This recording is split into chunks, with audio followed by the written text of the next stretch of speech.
One of the UK's most famous nightclubs says it fears being put out of business if a huge housing development is allowed to be built just yards away. Boris Johnson will make a decision tomorrow on whether the plan next to the Ministry of Sound should be given the go-ahead.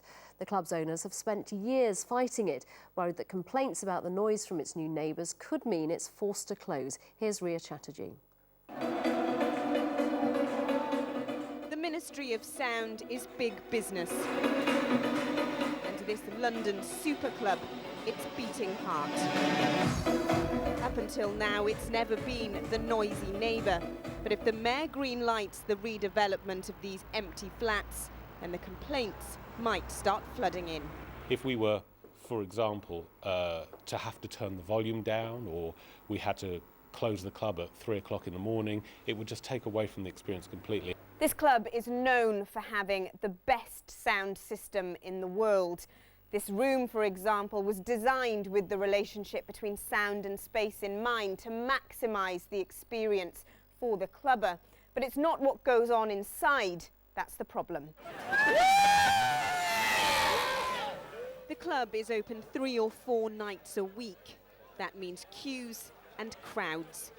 If proposals for the 41-storey block of flats go ahead, thought will be given to soundproofing the windows and sealing off balconies. What we're asking the Mayor to do is to make sure that those promises, those acoustic protections, are actually what is delivered.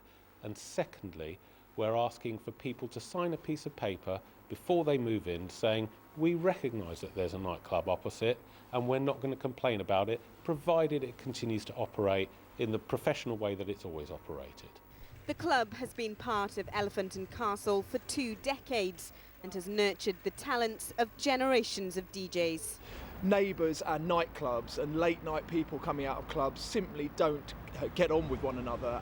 I DJ all around the world, and wherever you go you'll see DJs I've never heard of with Ministry of Sound in brackets after their name. It's that much of a calling card that it can be the generation of a whole career for a DJ on an international basis.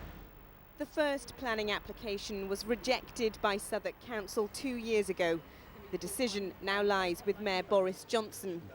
But if the flats go up, the club insist they won't be able to keep the noise down.